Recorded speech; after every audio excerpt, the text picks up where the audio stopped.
Terima kasih Tuhan. Engkau yang maha baik di dalam hidup kami. Kami diberikan kesempatan kembali untuk boleh ada di dalam kabar-Mu Tuhan. Kami percaya semua ini karena kasih dan kemurahan-Mu yang begitu besar. Untuk biarlah waktu yang Tuhan berikan, kami mau mempergunakan kesempatan ini sebaik-baiknya. Kami ingin mendengarkan sebagian dari sabda-Mu. Sucikan dan kuduskan kami semua. Hamba-Mu yang menyampaikan isi hati-Mu Tuhan. Hamba hanya pelayan, hanya hamba yang tidak berguna Tuhan. Tapi Engkau sudah angkat hamba menjadi hamba yang berguna di mata pemandangan-Mu Tuhan. Sucikan, kuduskan, layakkan kami semua Tuhan. Di dalam nama Tuhan Yesus Kristus kami sudah berdoa mengucap syukur. Haleluya. Amin. Silakan duduk saudara sekalian. Puji Tuhan. Haleluya. Haleluya. Haleluya. Wow, luar biasa. Ini dewasa muda harus semangat ya. Haleluya. Haleluya. Amin. Puji Tuhan ya. Kita harus tetap bergairah di dalam Tuhan ya.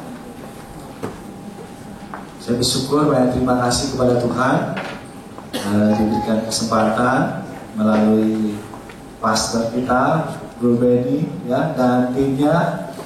Terima kasih banyak ya, Tuhan memberkati. Malam ini kita akan sama-sama belajar firman Tuhan. Saya sangat senang saudara sekalian boleh ada di BSI. Ini yang kedua kali, dulu saya pernah bawa mengenai tentang komsel ya. Ini yang kedua kali. Kenapa? Karena ini usia-usia saudara sekalian ini adalah usia-usia di mana waktu saya dulu masih bekerja dan mengambil satu keputusan untuk berusaha sendiri. Jadi ini adalah usia-usia 30-an, benar ya? 30-an? Bukan 20-an? Usia-usia yang menurut saya adalah lagi semangat-semangatnya bekerja. Amin? Nah, malam ini kita akan sama-sama mempelajari mengenai bergantung penuh pada Tuhan Yesus. Ya, katakan amin. Bergantung penuh kepada Tuhan Yesus ya.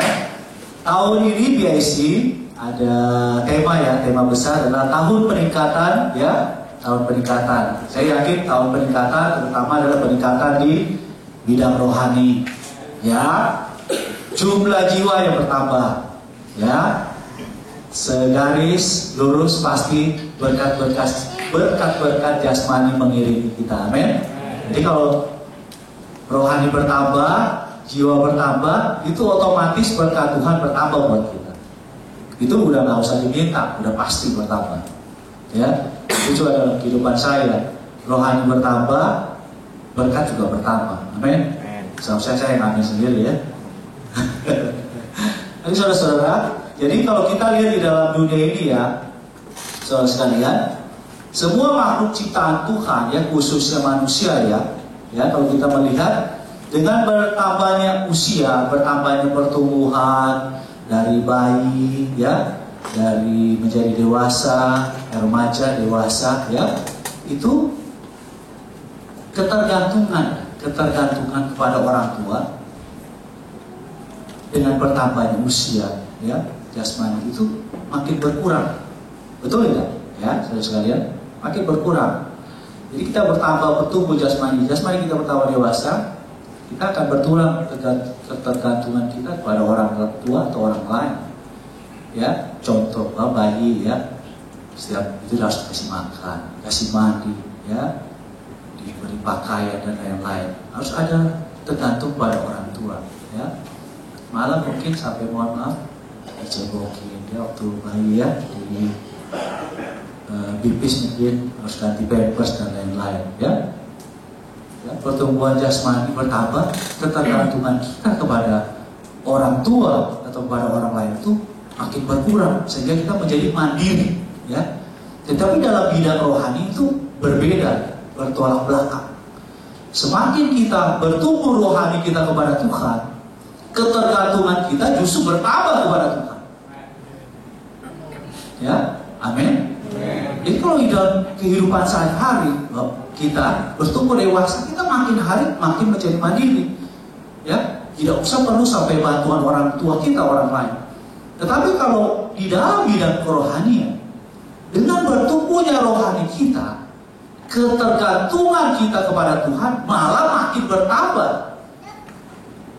Malah dikatakan seperti anak kecil. Kita lihat di sini seperti anak kecil. Coba Pak, saudara sekalian, biasanya saya beli bapak-bapak, ibu-ibu, tapi saya yakin ini semua saudara-saudara ya, masih muda semua. Kita lihat di Matius 18 coba.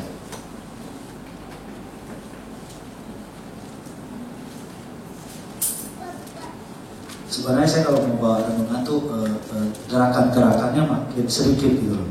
Saya pernah dibilang sama Raffi, Jovi gerakan kebanyakan. Bagaimana saudara-saudara, kayaknya nggak enak gitu ya. Kalau tangan nggak bergerak, betul nggak ya?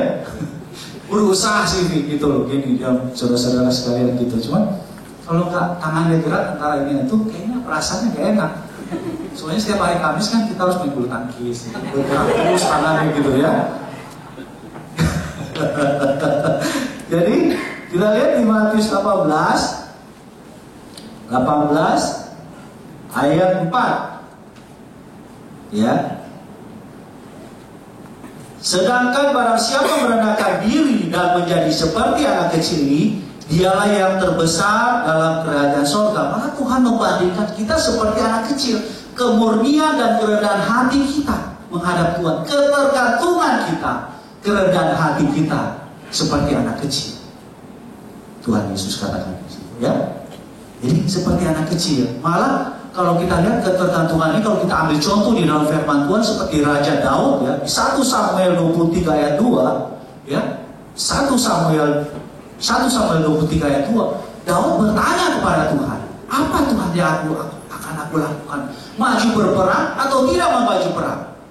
Ya, kalau kita kan anak-anak kecil, kita masih kecil, Mak, beli ini dong. Mak, setiap hari nanya terus. Ya.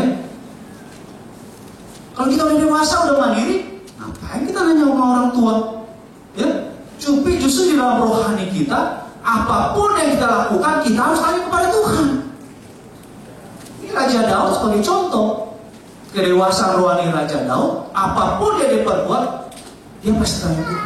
Maju berperang tidak Tuhan? Maju, aku akan serahkan bangsa Filistin ke dalam tangan. Jangan maju dulu. Semua tanya Tuhan. Ya, nah malam ini saudara sekalian, kita akan belajar mengenai subtema kita yang saya sudah sampaikan tadi, yaitu bergantung penuh kepada Tuhan. Ya, tadi cuma prakata aja ya, prakata. Mungkin saya prakata tuh 10 menit aja ya. Dan kita akan masuk pada inti permasalahannya, itu baru prakata aja. Jadi yang menjadi pertanyaan umum adalah mengapa kita harus bergantung penuh pada Tuhan Yesus? Ya, kenapa kita harus bergantung penuh pada Tuhan Yesus? Yang pertama, saudara sekalian, adalah karena Tuhan Yesus adalah pencipta alam semesta, langit dan segala yang ada di dalam isinya. Amin. Itu pertama. Mengapa kita harus gantung kepada Tuhan Yesus? Karena Tuhan Yesus adalah pencipta langit dan bumi yang ada, segala yang ada isinya di dalamnya. Begitu juga berikut manusia kita pribadi, itu adalah ciptaan Tuhan. Ya, kita buka di dalam Ibrani 1. Ibrani 1.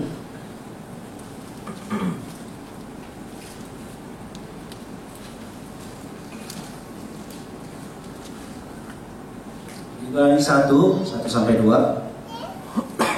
Setelah pada zaman dahulu Allah berulang kali dan dalam berbagai cara berbicara kepada nenek moyang kita dengan perantara nabi-nabi, maka pada zaman akhir ini Ia telah berbicara kepada kita dengan perantara anaknya yang telah Ia tetapkan sebagai yang berhak menerima segala yang ada. Oleh Dia Allah telah menjadikan alam semesta. Amin. Yesus Allah, itu Tritunggal Allah yang menjadikan alam semesta. Makanya mengapa kita harus bergantung penuh pada Tuhan?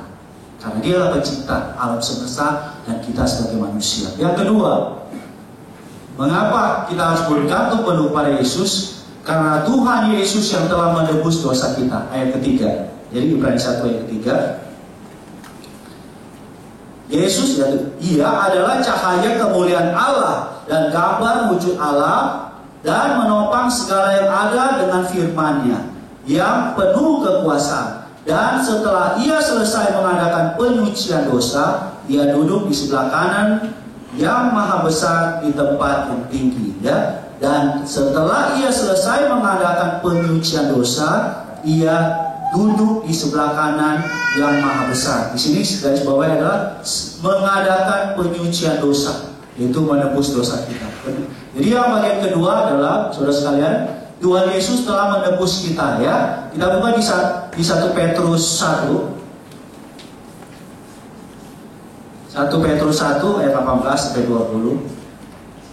Ini ayat yang sangat terkenal. 1 Petrus 1 18-20. Saya baca ya, saudara sekalian.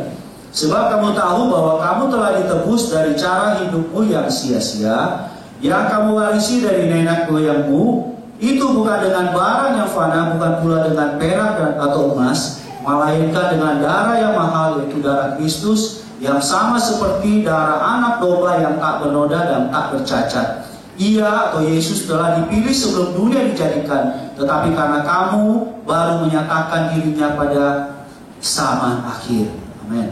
Jadi yang kedua yaitu karena Tuhan Yesus telah menebus dosa kita, mengapa kita harus bergantung penuh pada Tuhan, ya. Yang ketiga, saudara sekalian, yang ketiga, karena di luar Yesus kita tidak dapat berbuat apa-apa, ya. Ini ayat yang sangat terkenal juga dalam Yohanes 15, Injil Yohanes.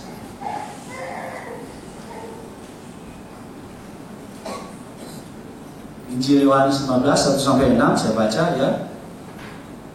Pokok anggur yang benar.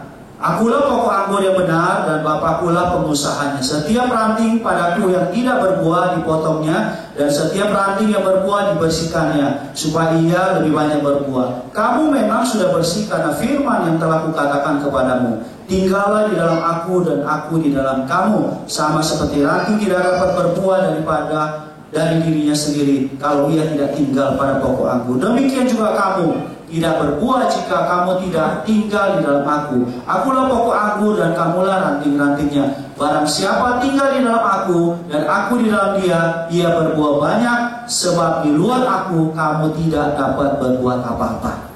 Amin. Amin. Haleluya.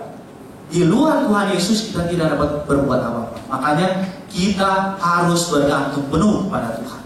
Ya, usaha manusia adalah kesia-siaan. Kata pengkhotbah 1, usaha manusia adalah kesia-siaan, ya.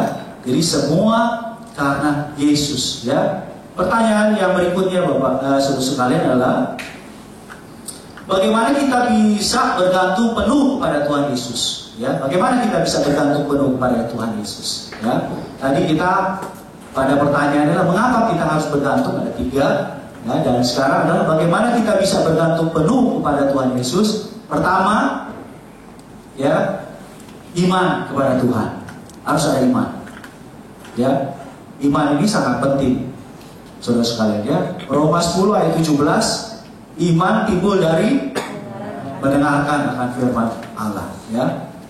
Jadi kalau kita mendengarkan firman Allah juga itu usaha mendengarkan, ya, mendengarkan firman Allah. Baca firman setiap hari, ya. Tadi saya tanya sama Cirina, apa itu lagu anak-anak tuh? Baca kitab suci, doa tiap hari kalau mau tumbuh. Anak-anak kecil aja luar biasa, ya. Baca kitab suci, doa tiap hari kalau mau tumbuh. Dia isi mau bertumbuh? Amin. Baca kitab suci, doa tiap hari kalau mau tumbuh. Kalau nggak baca kitab suci, doa tiap hari, nonsen bertumbuh, ya, nol pasti, ya. Kalau kita udah dewasa rohani ini, ada plusnya, bukan baca kitab suci, doa tiap hari, tetapi ada juga tambah apa? Puasa. Ya. Baca kitab suci, doa tiap hari, plus puasa, ya. Saya sering mengingatkan diri saya, puasa itu sangat penting, ya. Saya bangga, saya sebagai orang Kristen, orang ini kan bulan Ramadan, ya, Ramadan, ya, Jadi mereka selama 1 bulan penuh berpuasa 30 hari. Ya, kalau kita sebenarnya kalau 1 minggu, ya 1 minggu 1 kali kita berpuasa, kita setahun berapa kali? 52. Kita lebih banyak dari mereka. Amin. Kita lebih banyak sekarang. Apalagi apa? Tahu gak? Kalau kita mau apa? Paskah. Ya, Paskah 20 hari. Udah tiap tahun tuh pengumumannya. Jangan lupa ya, mulai malam ini puasa selama 10 hari karena ada doa kepenuhan Roh Kudus. Tuh, tambah lagi. Gitu.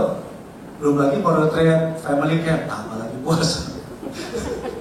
Itu minum 100 hari setahun puasa. Kita harus bangga loh, ya. Ini saudara-saudara itulah. Dalam setahun ada nggak 30 kali saudara berpuasa? Kalau saudara belum 30 kali, nanti saudara di luar standar, masih di bawah orang sepupu kita. Betul? Yang mereka 30 kali di dalam 1 tahun.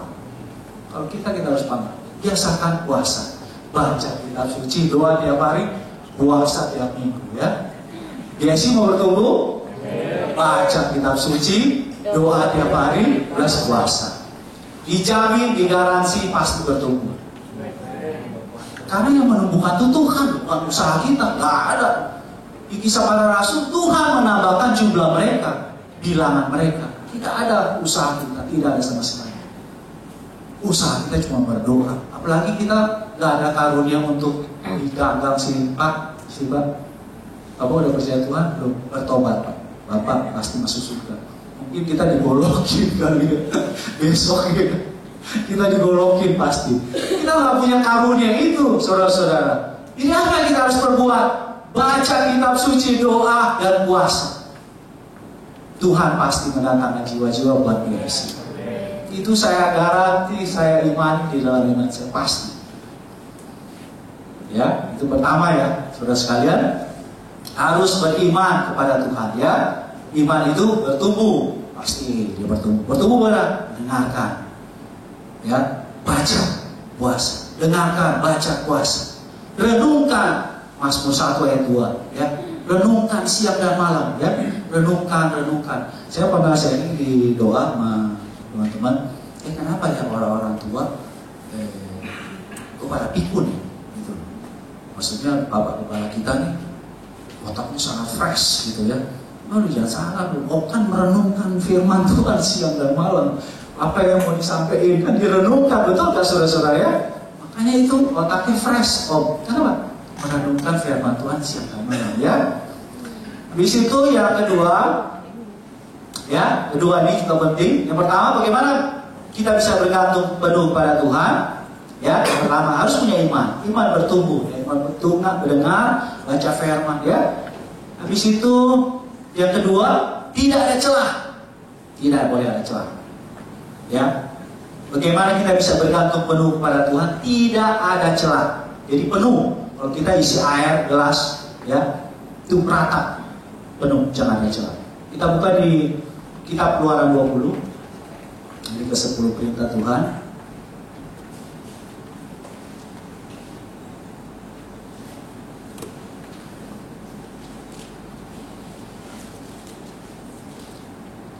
Keluaran 20, 3-6.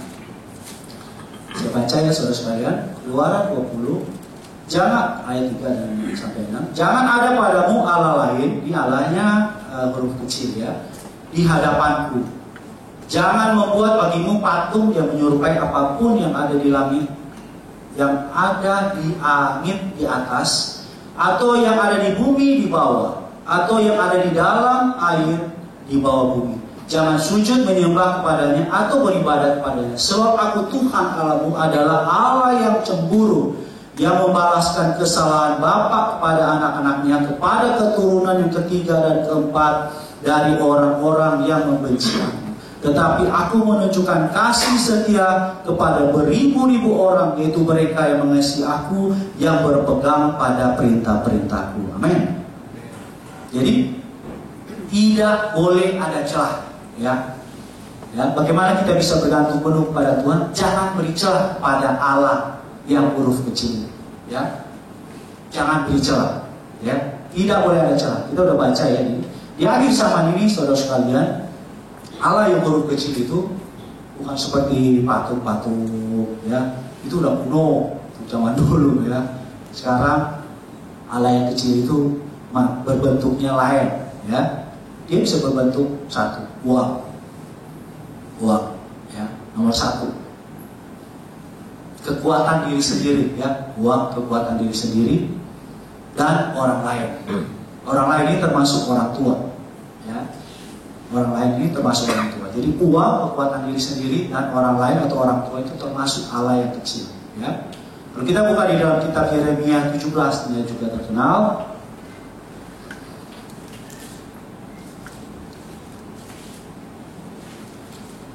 Yeremia 17 ayat 5. Beginilah firman Tuhan, terkutuklah orang yang mengandalkan manusia, yang mengandalkan kekuatannya sendiri, dan yang hatinya menjauh daripada Tuhan. Kita loncat ke ayat 7. Diberkatilah orang yang mengandalkan Tuhan, yang menaruh harapannya hanya pada Tuhan. Dan ayat 8 ini, dia akan seperti pohon yang terus-terus. Ya, jadi orang yang mengandalkan Tuhan dikatakan oleh kitab Yeremia 17 ayat 5, terkutuk, ya, terkutuk. Uang, ya, kekuatan sendiri, dan orang lain, termasuk orang tua. Ini dikatakan adalah terkutuk, ya. Kalau saudara-saudara sudah baca Hakim-Hakim 7, ya. Hakim, kita buka aja.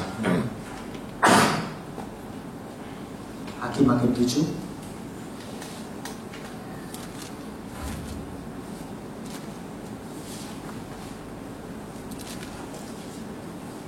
Hakim-Hakim 7 ayat 2. Berfirmanlah Tuhan kepada Gideon, terlalu banyak rakyat yang bersama-sama dengan engkau itu, daripada yang kukehendaki untuk menyerahkan orang Midian ke dalam tangan mereka. Jangan-jangan orang Israel memenggakkan diri terhadap aku sambil berkata, tanganku sendirilah yang menyelamatkan aku. Ya, ini Tuhan tidak mau sedikit pun jangan ada celah, ya, kekuatan kita, ya, usaha kita, ya, itu tidak mau Tuhan.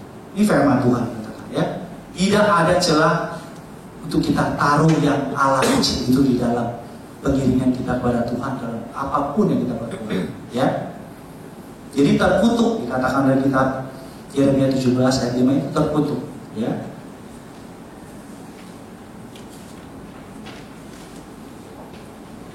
Nah, selanjutnya saudara sekalian, bagaimana pengaplikasiannya di dalam hidup kita sehari-hari, ya. Tuhan tadi udah bilang kan, pertama apa? Iman, ya. Dan kedua, tidak boleh ada celah. Nah, pengaplikasiannya di dalam hidup kita bagaimana? Sedangkan ini firman Tuhan katakan tidak boleh ada Allah lain. Sedangkan di dalam hidup kita sangat membutuhkan apa? Uang, ya. Kita perlu dokter, ya. Kita perlu koneksi, ya, relasi, itu kita perlu, ya. Bagaimana pengaplikasiannya di dalam hidup kita, saudara sekalian, ya? Intinya saya katakan adalah Tuhan menyelidiki hati nurani kita masing-masing, ya. Tuhan menyelidiki hati nurani kita masing-masing, ya. Apakah kita di dalam usaha kita, ya, di dalam kita melakukan segala sesuatu, apakah pertama yang ada di pikiran saudara sekalian adalah Tuhan, ya? Usaha yang kita lakukan, apakah yang pikiran pertama kan Tuhan? Atau, wah, gue punya koneksi, sakit penyakit, wah, gue punya dokter. Tadi saya cerita mana ya? Oh iya, soalnya kamu pakai kacamata, tapi saya nggak kenal. Jadi cerita tadi bertelepon dari Lydia pernah berbakti sini, Lydia Mulyaan tuh sepupu saya. Dia bilang dia ada anaknya flat, kakinya flat kayak si Clement dulu. Setiap lari jatuh, lari jatuh, lari jatuh. Dulu pernah bawa ke dokter di Geraha Medika, dokter siapa itu? Wah, dia bilang, wah, ini kayak bapaknya nih, flatnya, dah gini. Ah, gue bilang udah lah, balikin aja sepatunya, dibilang balik ke kiri ke kanan, kanan ke kiri. Sekarang bisa lari paling kencang juga gitu. Kalau gue ngikutin terapi dia, bapak belum juga. Nah, itu ditelepon sama dia, tanya, Bonsol, itu ada dokter ini. Saya udah telepon dokternya di Mitra Keluarga Kelapa Gading. Nah, waktu mau daftar 2 tahun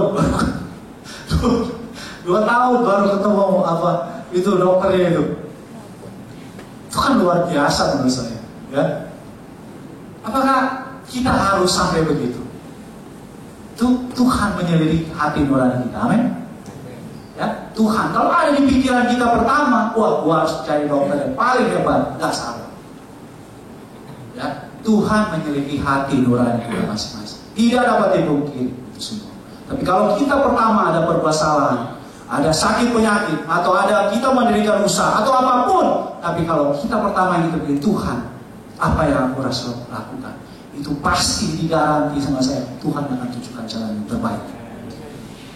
Tidak ada ayat mengingat. Karena kita hidup di dalam dunia ini perlu uang, perlu dokter, perlu koneksi, perlu relasi, semua kita perlu. Tapi Tuhan menyelidiki hati kita masing-masing. Apakah kita mengutamakan Tuhan yang penuh di dalam hidup ini? Itu yang paling penting. Kenapa? Karena itu yang saya bilang tadi, kita perlu semua uang, kita perlu semua. Jadi pengaplikasian di dalam hidup kita adalah kita biar Roh Kudus yang berbicara di dalam hati saudara sekalian. Apakah kita mengutamakan Tuhan di dalam hidup yang terutama? Di sini tidak boleh ada celah. Kita udah baca Keluaran 20 kan? Tidak boleh ada Allah lain. Tapi bersyukur pada Tuhan kita, pada Tuhan Yesus Kristus, Allah yang Maha Kasih, Allah yang penuh dengan kemurahan. Kelemahan kita saudara sekalian, Tuhan tutupi semuanya. Tuhan mengerti kok. Cuma Tuhan ingin apakah dia diutamakan yang terutama. Itu aja. Tuhan mengerti segala kebutuhan kita. Ya. Di dalam Roma 8 ayat 27b. Roma 8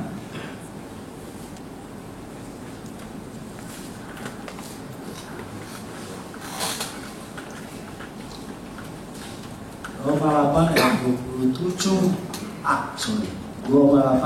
dan Allah menyelidiki hati nurani, ya, untuk mengetahui. Kalau kita berdoa pun sampai kita berdoa dengan Roh Kudus dikatakan berbahasa lidah, Tuhan pun selidiki hati kita. Apakah benar kita punya doa ini?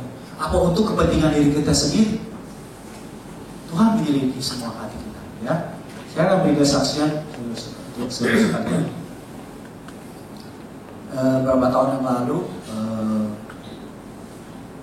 Cina ada sakit, ya. Mungkin saya sudah pernah saksikan, saya sudah lupa, di perut, ya, di perut dia ada sakit, kira mungkin tahun 2008 atau 2007 lah gitu. Dia ada sakit dan saya juga lihat ini kenapa perutnya ini sangat keras, sangat keras. Jadi yang ada di hati kita berdoa nih, ya, yang terutama yang kita pikirkan adalah kita berdoa dan berpuasa. Itu ada yang ada di pikiran saya dan Cina adalah kita berdoa dan puasa dan terutama. Ya, setelah berapa lama saya juga nggak ngerti bagaimana mujizat itu terjadi. Itu akhirnya katanya mungkin kista atau apalah ya, tapi itu akhirnya dengan sendirinya hilang. Ya, amin. Luar biasa Tuhan kita, ya. Ada yang ada di pikiran saya Cina, bukan dokter. Saya tahu juga dia takut sama dokter. Cuma maksudnya yang ada di pikiran kita yang utama adalah Tuhan. Tuhan yang kita kenal adalah Allah kita, Allah penyembuh. Kita utamakan adalah kita berdoa terutama. Dan itu mujizat terjadi, amin. Dan dia sampai hari ini tidak ditangani oleh suatu dokter pun. Itu mujizat terjadi karena hanya dengan doa. Ya, Allah masih bekerja sampai saat ini. Tuhan hanya melihat hati kita, kesungguhan kita, ya, yang mengutamakan Tuhan di atas segala-galanya. Ya. Kesaksian yang kedua, ya, Bapak saudara sekalian, adalah mengenai usaha saya. Pada tahun 2005, ya, jadi tahun 2005, saya mendirikan perusahaan tahun 2001. Kayak tadi saya bilang, ya, saya kalau lihat di sini seperti saya waktu tahun 2001, 2000, gitu ya, tapi semangatnya kerja. Ya, tahun 2005 saya konsultan keuangan. Saya ada di ruko, mobil saya 2, habis itu yang ada di pikiran saya bertanya kepada Tuhan. apa yang aku harus lakukan Tuhan, gitu ya. Tapi Tuhan gak jawab secara lisan, enggak, cuma hati nurani. Gak seperti Samuel berbicara kepada Tuhan, nah, hati nurani saya ya. Bisa jual ruko lu. Ya, saya yakin itu seizin Tuhan, karena harga ruko gue jual ruko itu saya jual 260 modal ya, gak laku. Heran, gak laku. Saya sampai jual sama yang saya beli ditambah 250. Baru kali ini beli ruko rugi. Ya betul. Masuk akal nggak? Beli ruko 260 jual 250 dia nggak mau. Dia tawar 260 dia bilang 250. Saya berdoa sama Tuhan. Pas kiri dijual, saya nggak lihat, hilang. Wah, udah 3 bulan nih. Udah. Pas sampai di rumah hari itu juga orang telepon, Pak mau dijual, ini yang tawar 250. Mau dijual nggak? Iya, mau jual berapa? 330. 330. Kemarin 250. Iya, udah naik gue bilang.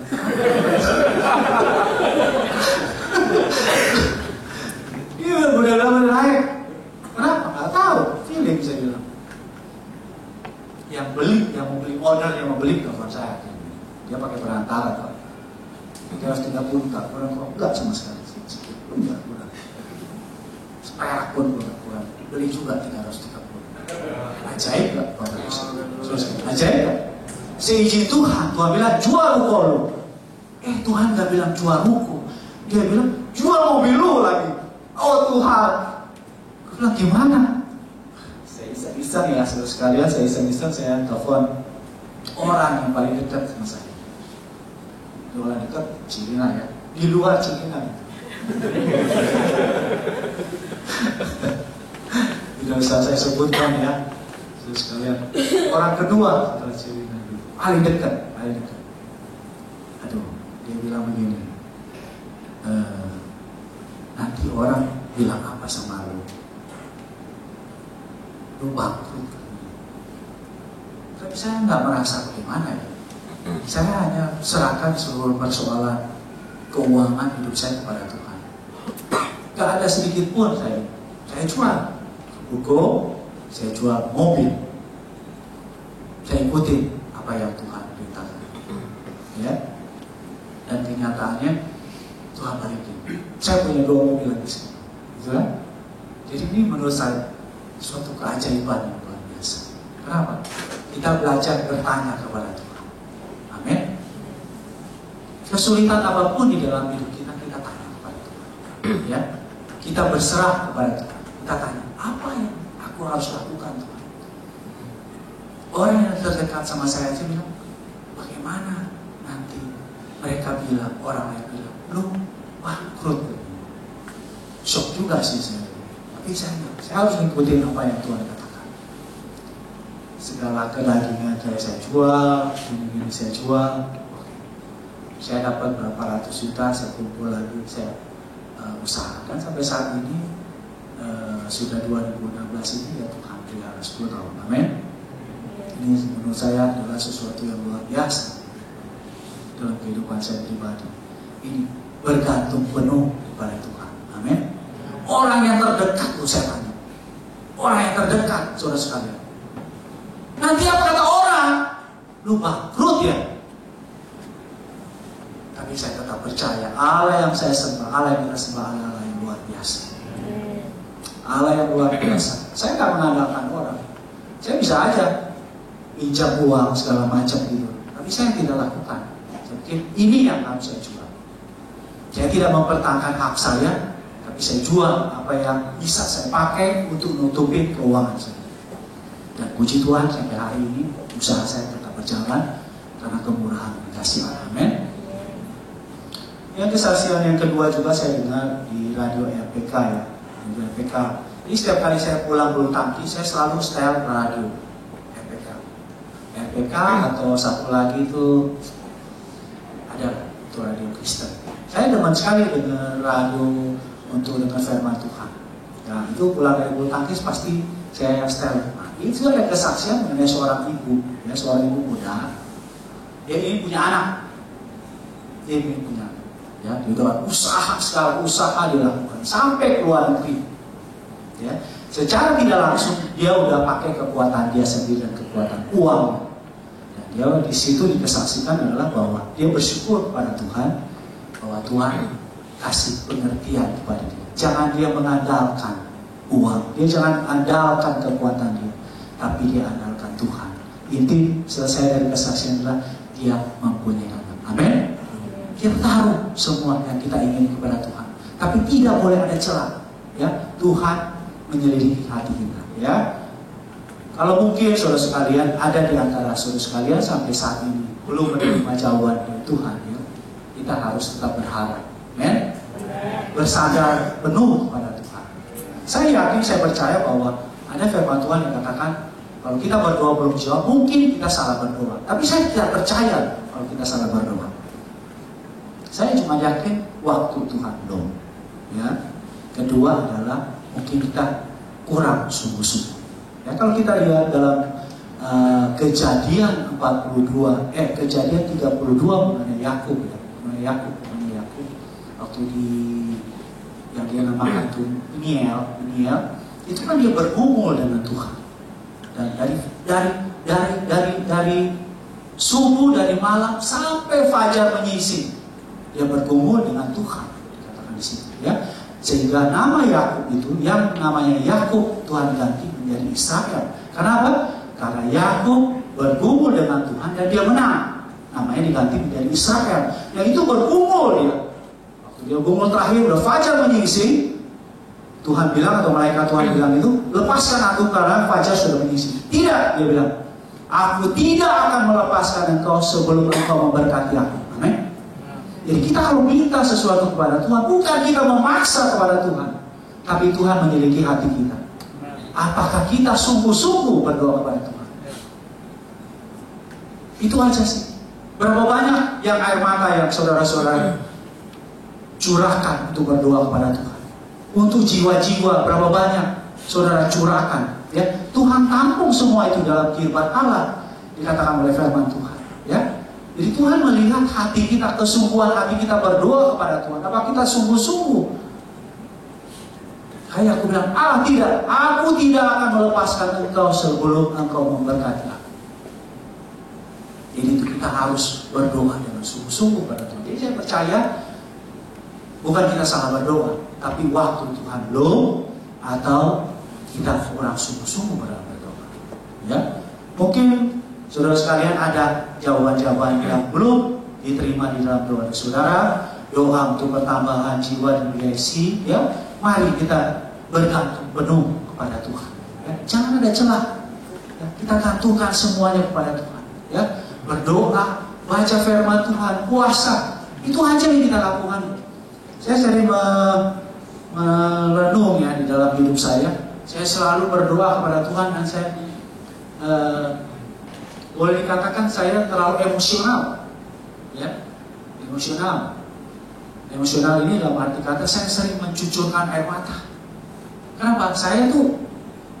Menurut saya saya tidak layak untuk menerima kasih karunia Allah. Apalagi saya menyampaikan firman di hadapan saudara-saudara, saya tidak layak. Apalagi saya selain juga saya menyampaikan isi hati Tuhan di hadapan saudara, diberikan kesempatan oleh Tuhan. Saya juga diberikan kesempatan untuk menikmati berkat-berkat Tuhan. Makanya setiap kali saya berdoa, saya selalu menetekkan air mata. Karena saya pikir Tuhan, wow, saya bilang tidak layak saya menerima kebaikan Tuhan yang begitu luar biasa. Saya yang notabene kuliah juga babak belur. S1 yang boleh kata, wow, itu karena katrolan atau apalah saya nggak tahu ya. Dari accounting jadi sales mobil. Tuhan percayakan boleh menikmati kasih dan kemurahan Tuhan. Saya tidak dapat balas dalam kebaikan Tuhan. Jadi marilah saudara-saudara, apa yang belum Tuhan jawab di dalam hidup saudara, kita bergantung penuh, ya. Bergantung penuh. Kalau Papa saya ilustrasikan, kalau kita masih kecil, ingat kita sering gelantungan di tangan Papa kita, ya, tangan Papa kita gantungin sini tangannya, ya. Nah, kalau makin diangkat makin tinggi, kita kan makin erat dong bergantung. Kita jadi itu mengartikan apa? Bahwa kita juga ada usaha, ya. Kalau kita lepas, pasti kita jatuh. Jadi kita harus gantung terus hidup kita kepada Tuhan, ya. Kalau kita lepas, kita pasti jatuh. Ya makanya sampai Tuhan sudah tidak bisa gantung. Akhirnya kalau kita sampai usia-usia lanjut secara rohani, fisik secara lanjut, akhirnya Tuhan gendong kepada kita. Itu kenapa kita harus bergantung pada Tuhan. Jadi saya yakin, saya percaya saudara sekalian, apa yang belum dijawab doa-doa saudara, pasti Tuhan akan menjawab. Kita buka ayat terakhir dalam Roma 4.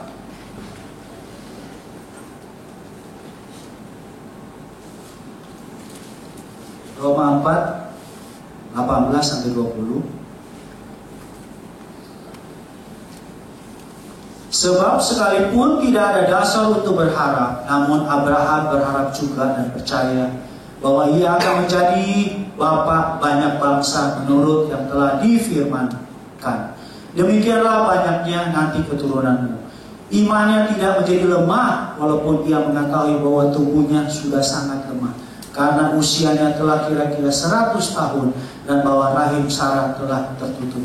Tetapi terhadap janji Allah ia tidak bimbang karena ketidakpercayaan, malah ia perkuat dalam imannya dan ia memuliakan Allah. 21, dengan penuh keyakinan bahwa Allah berkuasa untuk melaksanakan apa yang telah ia janjikan. Amin. Ini sangat-sangat luar biasa. Umur 100 tahun, Sarah udah mati haid dan lain-lain, masih bisa kemana. Apalagi kita. Amen. Kita masih muda, Bapak Ibu sekalian, saudara sekalian, ya. Janji Tuhan pasti menjadi bagian kita. Amin. Jadi tetap bergantung penuh kepada Allah. Jangan kasih celah sedikit pun kepada Allah. Untuk Allah yang hurufnya kecil. Uang, kekuatan sendiri, orang lain atau orang tua. Gantungkan, berharap penuh hanya kepada Allah. Amin. Sampai di sini, saudara sekalian, kita makin berdiri. Sebelum saya serahkan kepada pimpinan Pastor Benny, kita akan nyanyikan satu lagu.